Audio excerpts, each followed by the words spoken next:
snack. Me and you gonna have a little chat about books.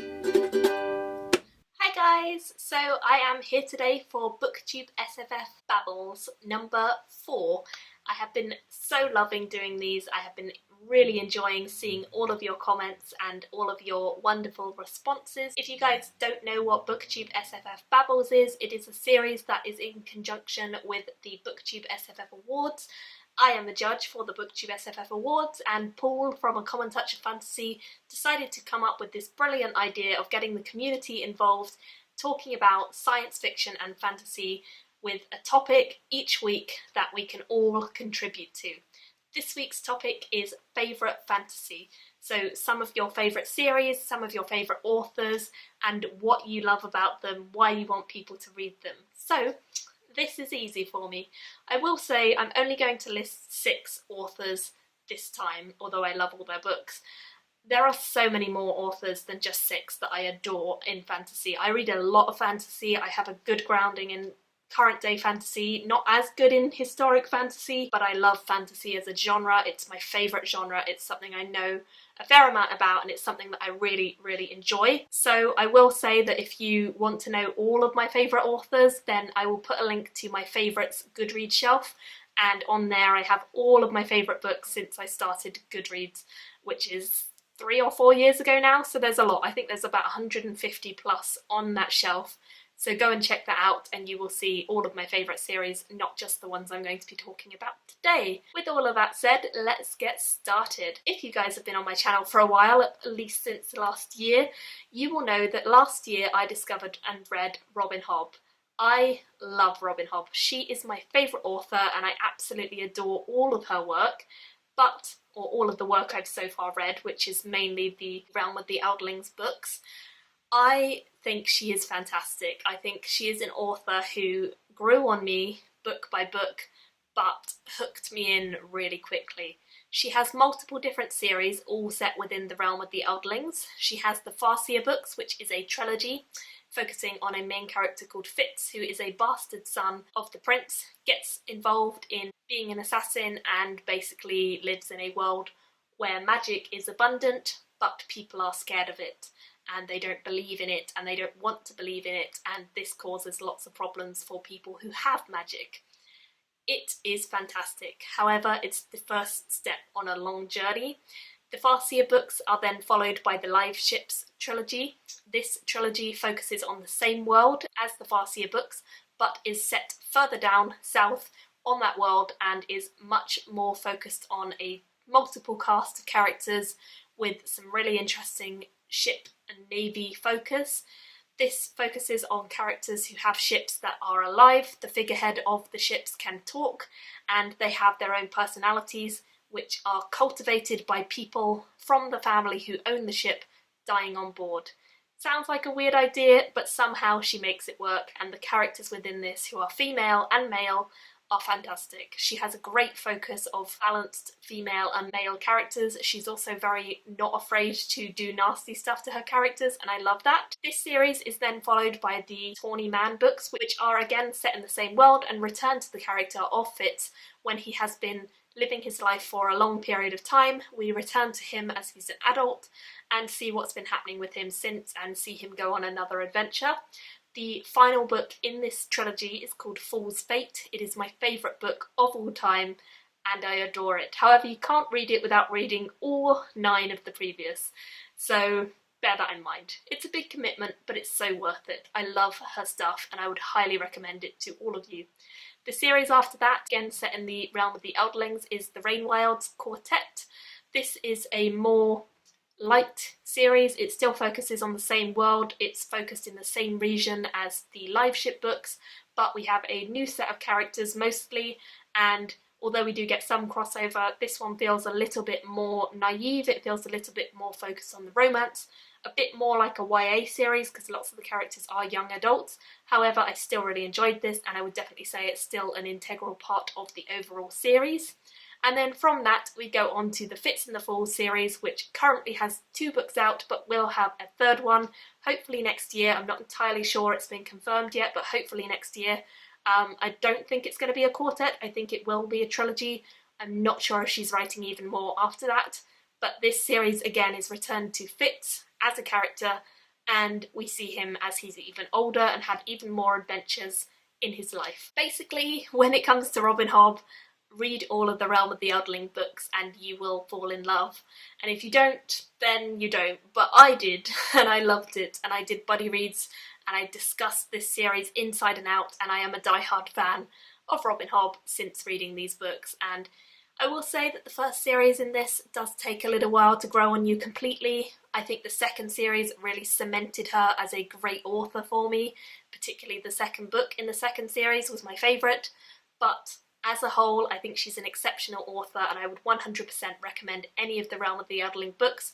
Just please start with either Farseer or Live Ships, but don't go any further past that, otherwise you will completely spoil yourself for the earlier books. If you don't mind doing that, fine, but I would not recommend it. Robin Hobb, my #1 fantasy author, I would highly recommend her to all of you. Going on to my next one, and I'll keep these a little bit more brief because they are not my absolute favourites, although I still love all of them. David Hare is my most recent addition to this list. He is the author of the Moontide Quartet series, which currently has 4 books out and is completed. However, he will be bringing out some more books set in the same world later on, hopefully in the next few years. I adore this series. It is a series that is very high fantasy, lots of magic is involved, and lots of really great viewpoint characters again. I basically enjoy books that have lots of magic and lots of fantastic characters, and if it has both of those things and a good plot, well, we're on to something.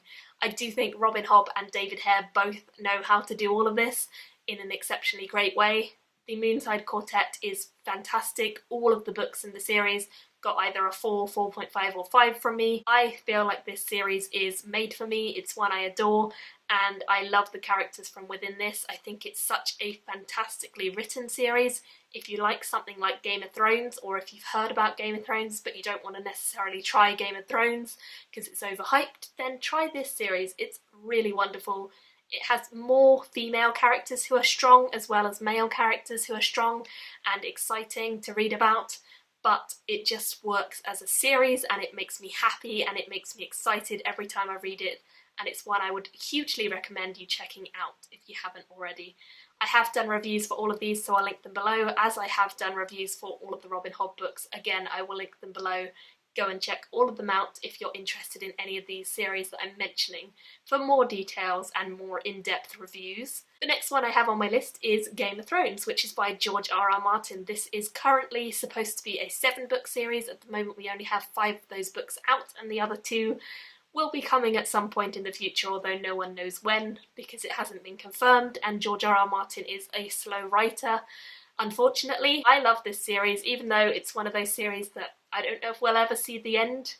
I still love this series and I think it has some excellent characters. Particularly, I adore Tyrion Lannister. He is probably my favourite. He comes out with some really witty jokes and lines. This is quite battle focused when you think about it, but it's more focused on the treachery, the mayhem and the intrigue that you can get in a sort of historically medieval court. It definitely has vibes of these old houses all feuding and at war. We also have magic, but it's a low fantasy. It doesn't have actually that much magic. It's more focused on these warring houses, the politics that they employ, and although magic is coming into the story more as the books go on, it's not a huge focus for the story, and we have gods and dragons who do appear, but again, they're not a huge focus. It's something that is more of a sideline to all of this politicking and manipulating that is going on. I also would highly recommend the TV show of this. If you guys haven't watched it, that's what initially got me into the books. I watched the first episode of the first season, loved it, read all of the books, and then continued with the TV show. And I'm currently still watching it and I'm very excited for the next season to come out super soon. So looking forward to that and love this series as a whole. I don't always mention it in my favourites, but it is definitely up there and it's one that I would highly recommend if you haven't read it already. I know a lot of people have hyped this up and talked about it. It's worth it. I love it. It's fantastic. The next one I have on my list is J.B. Jones, who just about makes my list even though I've only read one of her books. That's quite an achievement. This book made an impression on me though. It is the first one in the Sword of Shadows series, which is called A Cavern of Black Ice. I loved it. I felt like she wrote this story incredibly well. It's set in a different landscape to a lot of fantasies, and again, it's not hugely focused on magic, although magic is definitely present in the world. It's more of a journey, it's more of a quest, and it's focused in an icy region where there are lots of tribes, there are lots of clans, and we follow a character who is from a clan and a character who is from a town, and they interact with each other, meet each other, and end up going on a big journey and quest. J.B. Jones is also not an author who is afraid to torture and horribly maim and upset her characters, which I have to admit, I like it when an author is not afraid to kill their characters, and I think all of these authors so far are not afraid to kill characters or do horrible things to them, which I'm not sure if that's an attractive trait, but for me it works. I like it when characters have the potential to die, because then I worry about them more, and J.B. Jones is, again, a beautifully descriptive writer. She can really illustrate scenes incredibly well. She does it so viscerally. The descriptions that she writes make you feel as though she has written a scene that is actually happening in front of you. I felt like there were physically moments that disgusted me and made me really excited all at once. I felt like I was in this story and I was hooked and I was excited, and I haven't read the next one yet and I really need to, because I'm kind of terrified of going back into a world which is so realistic, and I want to love it just as much as I love this one, and I'm sure that I will, but I haven't got to it yet, so it's going to have to be a high priority for the next few months to continue this series. But yeah, J.B. Jones, another incredible fantasy writer. The next one I have on my list is Peter V. Brett, who is a really wonderful author who I've met in person and is absolutely lovely. He writes the Painted Man Demon Cycle series, starting with the Painted Man in the UK, or the Warded Man if you're in the US. It's the same series, same first book, just a title change. I love this series. So far there are 4 books out in the series. I believe it's planned to be 5, so there's one more to come. The first book in this series hooked me in straight away. It captivated me. This one is quite magically focused. It focuses on a world where demons come out at night and terrorise the lands and are really horrible and horrific, and it's not a nice place. But we have a really great character called Arlen who goes off and manages to discover some secrets that are going to help his population survive in a demon-ridden world, and he basically turns into the chosen one. In a great way though. I love it. It definitely has vibes of a Chosen One story, but for me this world is explosive, these demons are scary, which I like because I don't think demons are usually scary, but these ones are. If I met one of these I would be terrified, and I think that the characters within this are fantastic. I think it only gets more and more complex and exciting as it goes on. He becomes a better writer, a better author as the series goes on. I gave the first one in this 5 stars, and that was a theme that just continued on and on throughout all 4 of the current books that are out. I'm sure it will hopefully continue into the 5th one, and I'm super excited for the 5th one to come out. It's a series that I have really loved since way before I started BookTube, and it's a series that I will continue to love until it finishes, which hopefully will be soon. And then I'm excited to see what he brings out next, because I just adore this. And if you like demons, or you want to see demons done well, this is a series I would definitely recommend. The final one that I want to mention is kind of a tie in terms of 2 authors who I love. So I said I was going to list 6, but technically I'm listing 7. This is Michael J Sullivan and Scott Lynch. I'm going to list both of them. Michael J Sullivan does the Hadrian and Royce series, which is the Riaria books. We have the Riaria Revelations, which is a 6-book series that is combined into 3. All 3 of these books are of 2 stories, so there are 6 stories in total. We follow 2 main characters, Hadrian and Royce, and they are a dynamic, fantastic duo of characters who bounce off of each other so incredibly well. Hadrian is a fantastically talented swordsman. He knows how to use any weapon. He's highly trained, highly skilled, and has a backstory to back that up.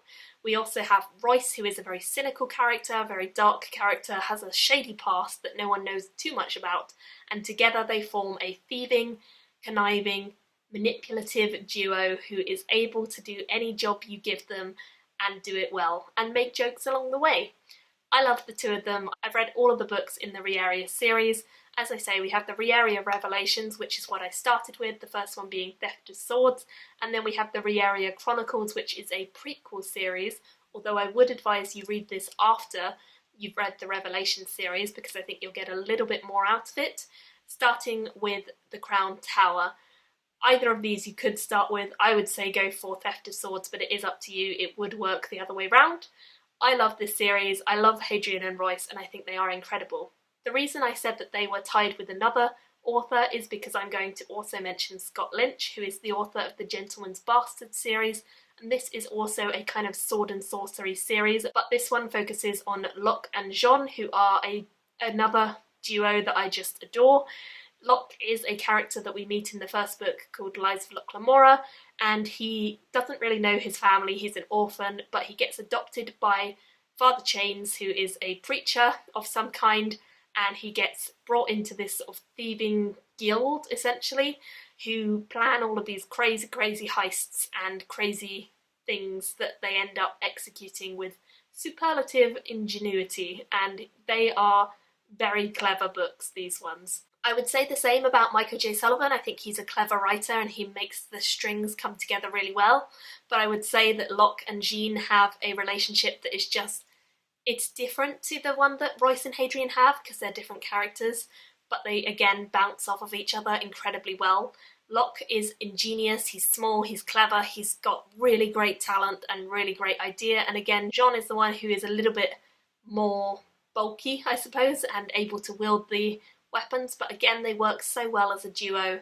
Both of these stories are quite individual, and I think this one has more of a heist feeling to it overall. Unlike Michael J Sullivan's series, which is a sort of continued story throughout all of the books, this series feels like separate adventures, and currently we have 3 books that are out in the series. I believe that the 4th one is hopefully due out this year, so fingers crossed we'll see that coming, and I'm very excited if it does come out to get that and hopefully love it. I'm sure I will. But again, these 2 authors are both incredible authors who I love everything they bring out for, and these are all of my auto-buy authors. I would have said Brandon Sanderson, I would have said loads of other authors if you'd asked me a few years ago, but currently these are my top 6/7. Sanderson just doesn't quite fit there, but these are my top right now, and if you ever ask me for recommendations, if you haven't read any of these will be the first ones I recommend to you. If you have read all of these, then you are definitely destined to be my best friend, because I love these guys and I think they're all incredible. I would absolutely love to hear your thoughts below if you've read any of the books I mentioned by any of the authors I mentioned, or if there's any books by these authors that I haven't mentioned that you think I should read, let me know. I love them all. I think they're all incredibly talented. I think they all create dynamic plots, great characters, convincing stories, excellent magic systems, and just make me laugh, make me enjoy my reading experience. And I think that's the most important thing for me when I read fantasy, is to escape, to enjoy it, to have fun, and I get that with all of these authors. So leave me all your comments below about the ones I've mentioned. If you have done a Babbles video, don't forget to go to the Goodreads group and link your video so that we can find it and watch it, because I'm loving watching everyone else's of these. Thank you all for watching, and I will see you all very soon in another video. Bye! Me and you gonna have a little chat about books.